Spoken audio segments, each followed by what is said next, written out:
Kini, trading bisa lebih puas dan nyaman. Dengan lot mulai 0,01, leverage 1:500, dan free swap tanpa batas. Yuk, download sekarang. Terima kasih yang sebesar-besarnya kepada seluruh nasabah Forex CMF. Karena telah mempercayakan kami sebagai mitra pilihan, sehingga mendapatkan penghargaan tertinggi 2 kali berturut-turut sebagai best broker dengan rating A+++ versi Bapepti. Halo semua, kembali lagi bersama saya Johan di Jurnal Trading ID. Jadi pada kesempatan video kali ini, kita akan membahas kembali untuk update dari pergerakan XAUUSD atau gold ini sendiri. Dan seperti biasa ini untuk video weekly, ya kita akan bahas ya mengenai gold ini mulai dari COT, ya kan, kemudian mulai dari OI data dan juga candle weekly dari si gold ini sendiri pastinya teman-teman. Oke, mungkin sebelum kita mulai video ini lebih lanjut ya, enaknya kita bahas dulu untuk news mingguan nih. Jadi kalau kita lihat nih, untuk news mingguan ya minggu depan ini mulai dari tanggal 20 Mei ya. 20 Mei hari Senin sampai tanggal 24 Mei ya di hari Jumat ya. Kalau kita lihat di sini memang full of news dan bisa dikatakan the Fed ini ada 2 kali yang ngomong di hari Senin ya, di hari Senin sama di hari Selasa gitu ya. Jadi yang pertama itu ada ketua The Fed ya, Powell ya, speech itu di hari Senin di jam 2.30. kemudian ada lagi disusul ya dari kepala ekonom di Amerika itu sendiri si Yellen. Nah ini dia kepala ekonom di Amerika ya kan, dia speech juga di jam 3 sore teman-teman. Ini di hari Selasa. Jadi hari Senin itu ada Om Powell, terus hari Selasa itu ada Ibu Yellen yang lagi mau speech ya di publik teman-teman. Nah kemudian kita lihat lagi ya di hari Rabu. Ya ini di hari Rabu itu kita ada exciting home sales ya untuk bulan April, kemudian ada crude oil inventory. Ya sebenarnya di hari Rabu ini juga ada beberapa member ya, FOMC dia speech juga itu Bostic ya, seperti Bostic terus Master ya kan. Cuma memang ini bahasa itu kayak nggak se-powerful ketika si Om Powell ini ngomong ya sama si Ibu Yellen ini teman-teman. Nah kemudian lanjut lagi di hari Kamis ya, ini ada FOMC meeting minutes ya. Jadi ada FOMC di hari Kamis nanti itu di jam 1 subuh ya. Kemudian kalau kita lagi berarti ini ada email short jobless claim ya, karena ini hari Kamis ya, ini news mingguan ya. Kalau kemudian kita lagi ada US manufacturing PMI ya, ini yang global punya S&P. Lalu ada service ya, service PMI. Lalu ada new home sales, penjualan rumah baru dari development ke bagian bahasa itu kayak dari development ke masyarakat gitu teman-teman. Nah ini new home sales ya. Jadi kalau kita lihat memang untuk penjualan dari 93 turun ke 080 gitu. Nah kemudian lagi kita lupa lihat untuk exciting home sales ini dari 4,19 ke 4,18. Jadi memang ada penurunan ya. Kalau kita lihat dari data yang kemarin, minggu kemarin juga sebenarnya overall sih kurang bagus juga untuk si DXY gitu. Lalu di hari Jumat ini ya, hari Jumat ini ada FOMC member juga Bostic speech, tapi ini bintang 2 jadi nggak begitu powerful ya. Ya ini terus ada durable goods order ya untuk si bulan April di hari Jumat nanti itu di 19.30 dari 2,6 turun ke 0,5 dan penurunannya signifikan jadi teman-teman. Lalu ada lagi nggak ya? Oh nih ada Michigan. Ya, jadi beberapa platform mungkin ya, salah satunya yang biasa saya lihat itu di MyFXbook. Nah untuk si Michigan ini dia masuk kategori high risk teman-teman. Ya tapi kalau untuk di investing dia masuk ke dalam kategori medium risk atau bintang 2 gitu. Jadi ada Michigan Consumer Expectation ya kan. Nah ini dari Universitas Michigan ya. Terus ini yang biasa saya lihat tuh ini Consumer Sentiment ya di sini. Itu di 77,2 turun ke 67,4 dan ini memang overall sih kalau kita lihat ya dari hasil forecast ya memang kurang bagus nih untuk si DXY gitu. Tapi ya let's see aja nanti ya, semoga aja memang dari hasil forecast ini juga ada peningkatan dan memang bisa di atas previousnya supaya si DXY ini bisa menunjukkan kenaikan lagi gitu. Ya itu kan seperti yang kita harapkan supaya si gold ini agak sedikit tertekan gitu. Soalnya kalau kita lihat gold ini sendiri sudah berada di level yang cukup tinggi ya. Bahkan dia sempat spike itu ke 2420-an ke atas ya sebelum dia closing, akhirnya di 24 di bawah 2420 lah gitu teman-teman. Nah kemudian kita lanjut lagi. Jadi untuk news ini clear ya, memang untuk minggu ini ternyata full of news ya, lebih full ya dari minggu kemarin, bahkan dia ada FOMC lagi gitu. Oke, jadi kalau kita lihat lagi, ini kita mau set dulu, kita mau ambil dulu di sini metals, terus ada gold ya. Nah, ini untuk gold, ini update hari Jumat ya. Jadi kalau kita lihat nih untuk yang hari Jumat sendiri, ya kemarin itu, sorry bentar, ini less than 30 dulu. Nah, ini yang kemarin untuk yang hari Senin nanti nih. Kalau kita lihat sih memang 2420 memang masih penuh ya, masih banyak banget nih. Kalau kita lihat 2420. Oke, di sini 2430 ada lagi, 2450 ada lagi. Ya kan, terus 2435 ada lagi ya kan, terus 2410 nih ya, 2410 baru 2400 ya, 2400 nah di bawah 2400 itu tuh ada di 2390. Oke, yang pertama, terus ada lagi 2365 ya, dan ada lagi 2380 gitu. Jadi target terendahnya kalau untuk penurunan gold ya minggu atau bahas itu kayak hari Senin nanti ya, itu bisa terjun ke sini terendahnya teman-teman, 2350 gitu. Jadi kalau misalkan dia lanjut naik lagi ya, maka ada potensi ya, ini baru potensi aja gitu ya, si gold itu paling ekstrim bisa ke 2450 untuk minggu ini teman-teman ya, untuk prediksi minggu inilah gitu. Tapi kalau misalkan in case hari Senin atau Selasa dia udah nyampe sini sih, itu luar biasa sekali ya gitu teman-teman. Nah, memang kalau pergerakan satu minggu sentimen negatif untuk DXY itu masih terus bertambah ya, ini gold maka bisa welcome ke 2450. Nah ini saya nggak nakut-nakutin gitu ya, kita bicara mengenai fakta dari data si OI data ini sendiri teman-teman.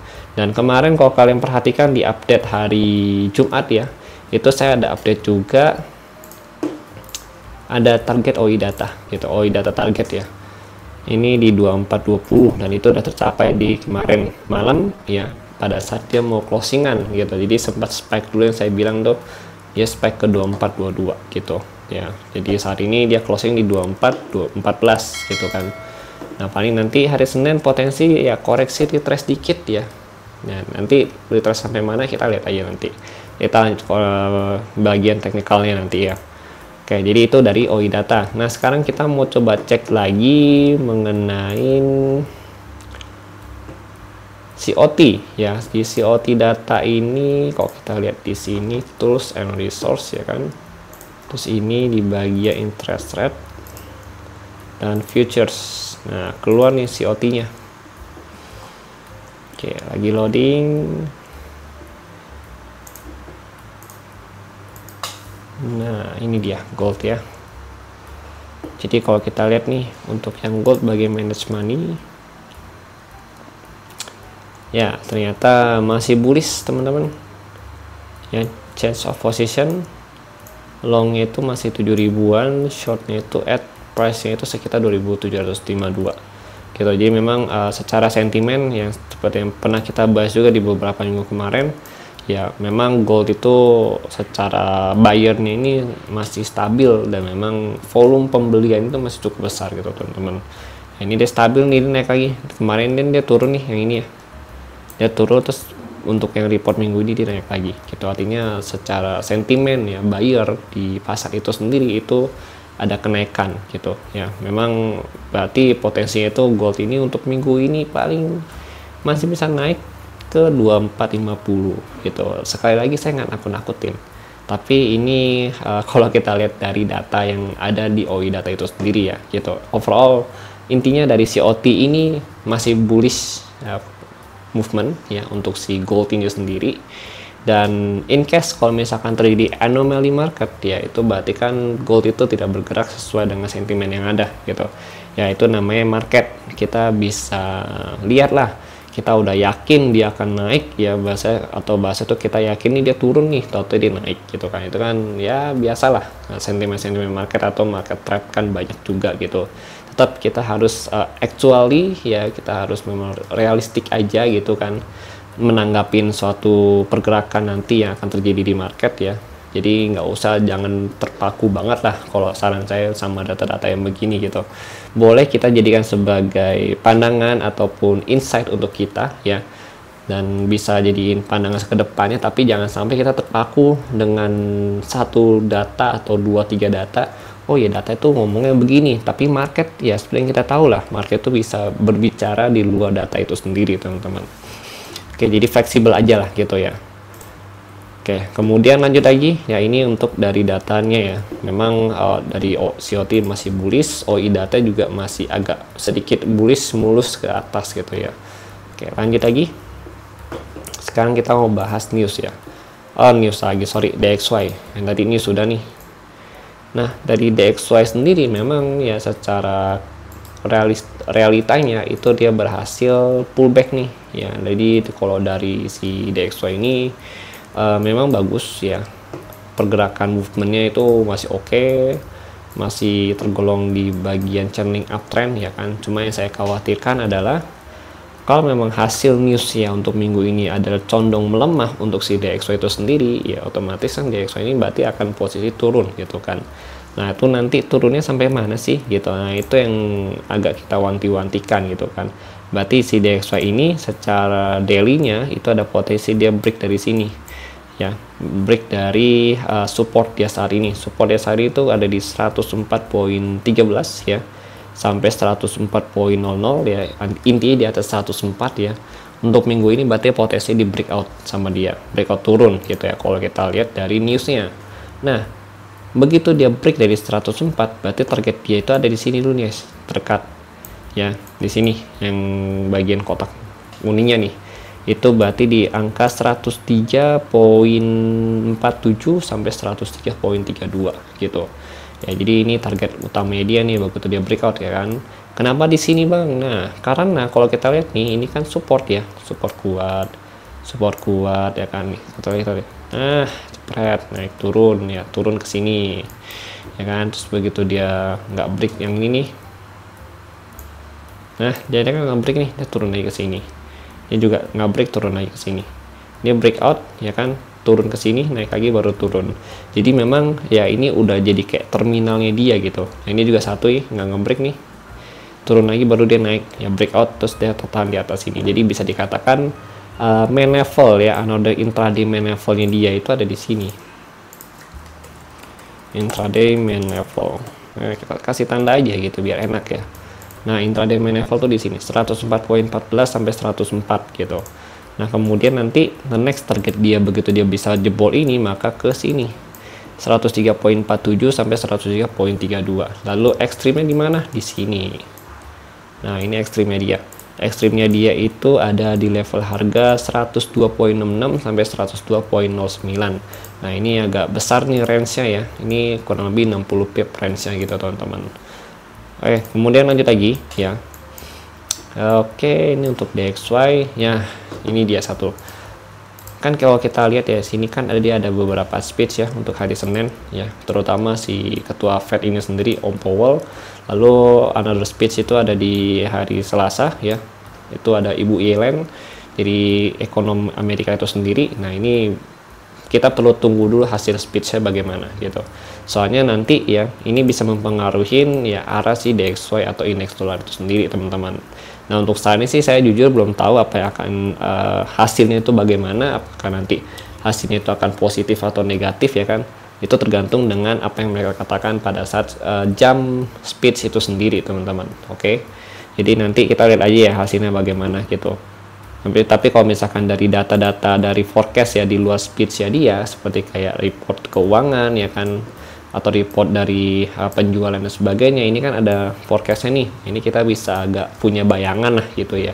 Tapi kalau kayak speech gini memang kita belum bisa tahu bayangannya bagaimana gitu. Yang penting kan nanti hasilnya dan respon marketnya tuh bagaimana gitu teman-teman. Jadi itu perlu kalian ketahuin perbedaannya ya gitu. Sama-sama news, cuma memang perlakuannya berbeda gitu. Oke, lanjut ya. Nah, ini kalau kita bahas dari segi news ya. Tapi kalau misalkan dari segi speech-nya dia, in case misalkan hasil speech dari Mr. Powell-nya bagus, kemudian Mrs. Yellen-nya itu bagus dan memang memberikan dampak yang positif ya, dan sentimen yang positif untuk DXY, maka DXY bisa lanjut lagi nih ya, bisa naik lagi dari level ini. Target ke 104.84 sampai 104.96, lalu nanti tertinggi itu bisa ke 105.13 sampai 105.31 gitu ya. Itu kalau misalkan in case respon dari market itu positif. Tapi kalau misalkan kebalikannya, ya udah berarti DXY bye bye, dia break dari sini dan merusak channeling uptrendnya dia ini sendiri teman-teman. Oke, yaitu dari si DXY itu sendiri. Nah, kemudian lanjut ya, ini untuk si gold itu sendiri atau XAU. Mari kita renungkan dulu. 2 minggu naik ya, pullback dari Fibo 50 dari sini nih. Ya, dia 2 minggu nih naik ya kan. Wah, mantap kali nih yang dapat buy dari sini ya kan, 2380. Ya 2380, 2390 kan nih, 2390 kan juga ada di Fibo 50 ya. Wah, kongres banget untuk kalian semua yang dapat buy di sini. Ini berapa pip ini kalau kita hitung nih? Penasaran saya. Itu sekitaran sampai kemarin tertinggi di 2422 ya. Itu 100.300 pip. Wow, luar biasa gitu. 1.300 pip guys, in cash dalam waktu 2 minggu, dan masih ada potensi naik lagi gitu. Kenapa? Karena weekly-nya ini kurang bagus kalau memang untuk seller ya. Jadi agak sedikit di luar kubu seller nih si gold ini sendiri. Untuk weekly ya sama tadi saya intip-intip di daily juga itu ada sedikit di luar kubu seller, paling masih megang kubu buyer ini si gold ini sendiri ya gitu. Nah, ini secara weekly memang bullish movement, ditambah lagi di sini ada bullish engulfing, kemudian ini kan ada spike ya ke bawah. Nah, ini sebenarnya spike itu adalah dia retest ke area bullish engulfingnya dia itu sendiri gitu teman-teman. Nah, ini tambah lagi dia berhasil close di atas current daily resistance yang saat ini saya ubah jadi current support daily itu di 203.90 2373 teman-teman. Yang artinya nanti mungkin ya ini kan resisten juga nih, resisten dari another spike candlenya si gold ini sendiri ya. Itu kemungkinan dia ada sedikit retrace untuk ngambil ke 2400 gitu. 2400 sampai 2000 berapa 2390-an gitu. Jadi kalau kita lihat dari weekly ya ini ya gitu, dia akan bentuk spike lagi ke bawah gitu. Baru kalau misalkan dia mau lanjut, maka dia akan ketahan nih di level current support daily-nya ini nih. Ini yang perlu kalian catat nih ya. Itu di 2373 sampai 2391 gitu. Nah, ini kalau kita lihat dari daily, kenapa kita bisa sebut itu sebagai current support-nya dia? Oke, ini daily ya. Nah, ini karena posisinya adalah ini area yang agak susah. Ini bukan daily, ini 4 hours. Nah, ini daily. Nah, ini kita lihat nih ya. Nah, ini adalah area yang cukup sulit untuk di break sama si daily, dan memang ada bearish engulfing yang terbentuk di area sini ya kan.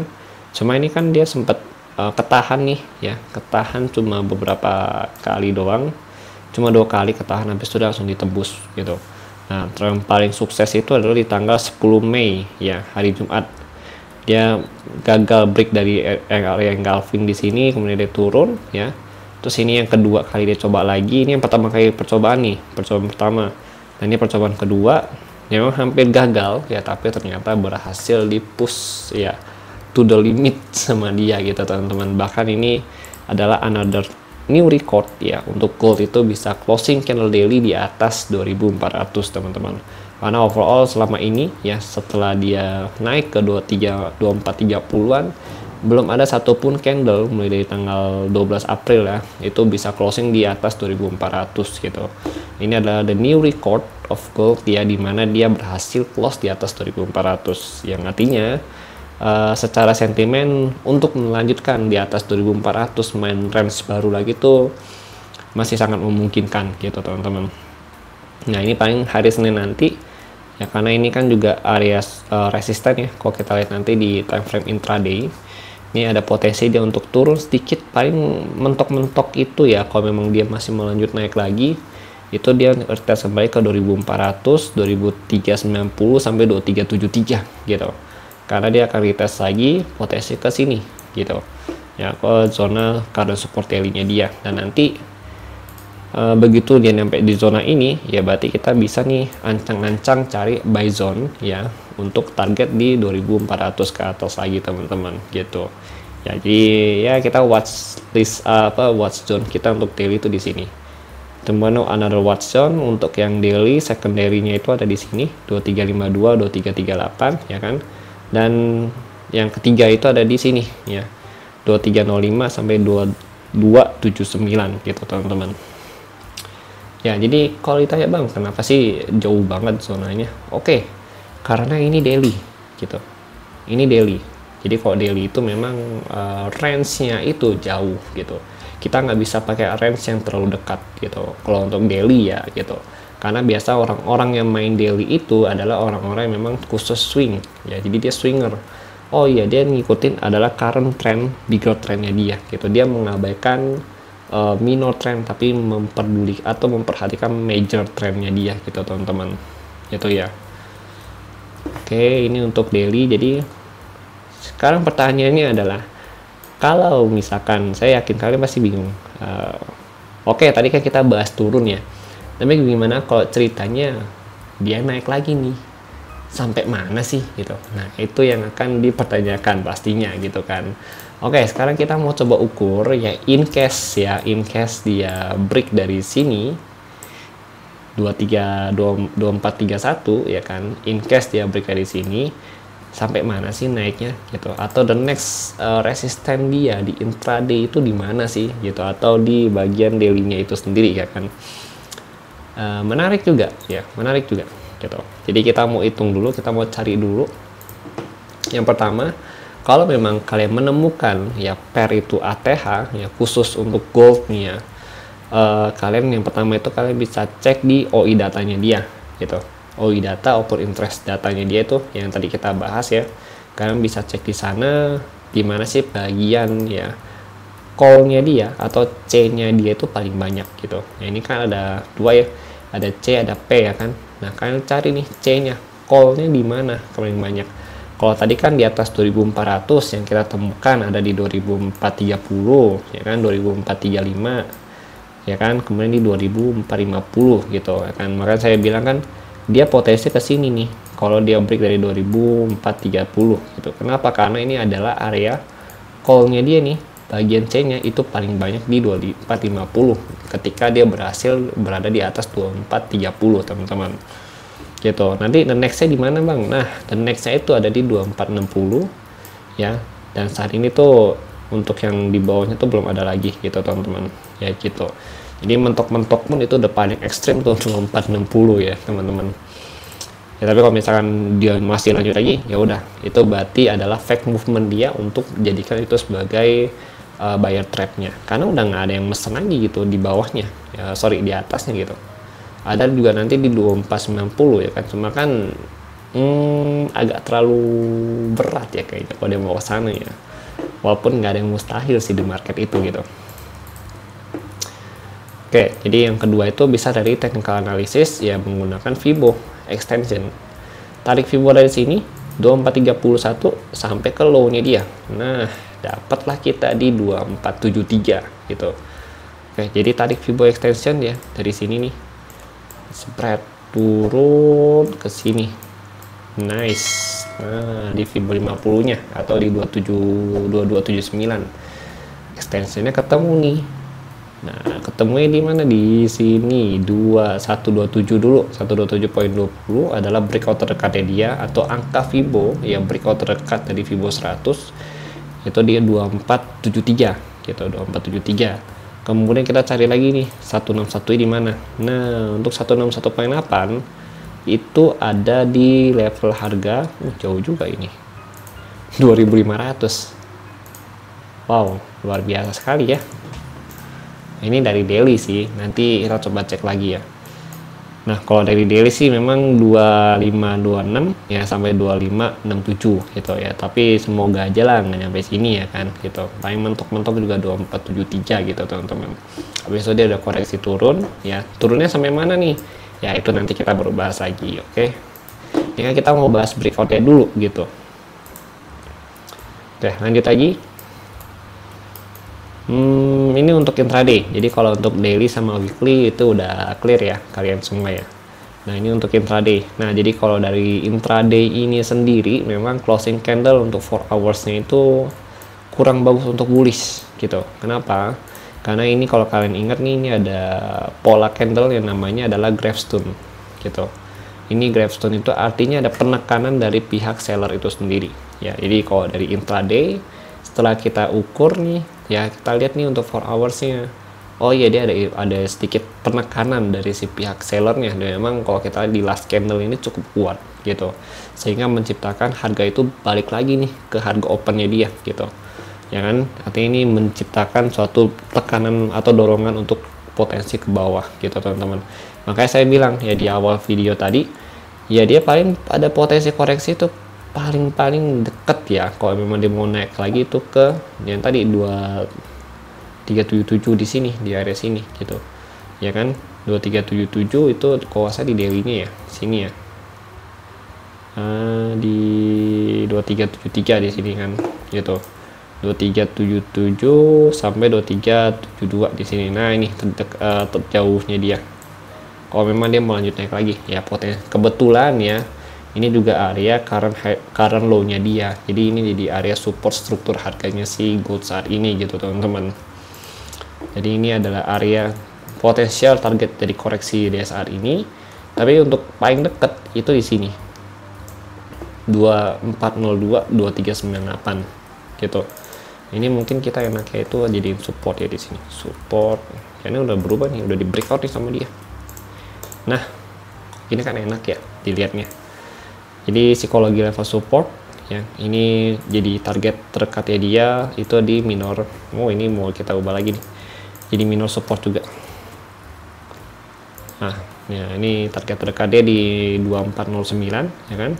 Kemudian target kedua dia untuk intraday itu di sini di 2402 238 2398. Dan ini kita bisa cari nih konfirmasi area buy. Kalau memang ada confirm di sini kita bisa masuk ya gitu. Kalau ini sih saya belum begitu rekomend kalau mau di sini ya. Yang kalau mau di sini gitu. Itu juga paling harus agak hati-hati gitu teman-teman. Karena bisa dia meluncur ke bawah dulu gitu. Spike down dulu baru dia naik lagi ke atas ya. Jadi let's see nanti bagaimana.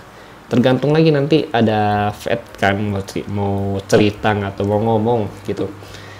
Makanya tergantung dari respon pasar. Kalau memang responnya bagus untuk DXY, maka gold ini otomatis jadi negatif gitu, ataupun nanti kebalikannya gitu teman-teman ya gitu. Ini kita bahas dari sentimen lah gitu ya. Terus kalau misalkan dari news ya, kayak misalnya yang udah ada forecastnya, itu memang masih kurang bagus untuk DXY. Jadi untuk gold itu kalau secara news minggu depan itu masih naik gitu teman-teman ya. Jadi memang ini searah semua nih ya, COT-nya searah, OI-nya searah, newsnya juga searah gitu, sentimennya juga searah gitu. Jadi bullish pressure ya, atau bahasa itu bullish kesukaannya si buy ini masih cukup besar gitu teman-teman, ketertarikannya ya. In case walaupun udah harga tinggi, karena di market itu nggak ada harga yang terlalu tinggi, nggak ada harga yang terlalu rendah gitu teman-teman. Oke, jadi kalau kita mau lihat-lihat nanti pantau di sini satu. Terus yang kedua itu kita bisa pantau kurang lebih ya di sini dulu nih. Ini yang kedua, dan yang ketiga itu ada di sini, zona ketiga. Nah, jadi 1, 2, 3. Nah, kalau kalian tanya lagi, bang ini kenapa jauh banget antara zona 1 ke zona 2, sedangkan zona 2 ke zona 3 itu dekat gitu loh. Karena kalian lihat ini tingkat volatilitasnya tuh jauh gitu ya, kenceng gitu kan. Jadinya kalau begitu dia break dari sini, ya udah kita tunggu aja dulu sampai dia stabil, dan ini memang begitu dia break sini ada potensi dia untuk turun dalam dulu, baru dia nanti ngangkat lagi ke atas gitu teman-teman. Jadi untuk meminimalisir resiko kita terkena spike dari si market ini sendiri gitu. Ya walaupun tetap kita nggak bisa menghindari spike tersebut ya kan, cuma kan setidaknya kita bisa mengantisipasinya gitu. Oke, jadi itu the next movement yang potensial untuk kita bahas lagi di next update-nya ya kan. Jadi mungkin itu dulu yang ingin saya sampaikan kepada kalian semua. Terima kasih, dan oh ya satu lagi, intraday ya, selama di atas current height ini ya, untuk intraday ini 2372, 23670 ya kan di sini nih. Itu dia masih overall uptrend ya untuk gold gitu ya secara intraday-nya dia. Tapi kalau misalkan dia udah di bawah 2370 ya kan, maka overall bisa dikatakan uptrend tuh udah mulai rusak ya, karena udah ada break current low-nya dia, dan itu potensi untuk menunjukkan penurunan kembali gitu teman-teman ya. Jadi gitu. Oke, jadi mungkin itu yang ingin saya sampaikan. Mohon maaf nih kalau misalkan videonya agak panjang ya kan, tapi setidaknya harapan saya dengan video ini dan penjelasan seperti ini kalian bisa paham, dan memang informasi yang disampaikan juga cukup akurat ya kan, dan juga sesuai dengan yang saya targetkan kepada kalian semua untuk informasinya gitu. Oke, terima kasih. Kalau ada yang kurang saya mohon maaf, ataupun ada yang salah pembawaannya saya mohon maaf, dan sampai jumpa lagi di video update berikutnya.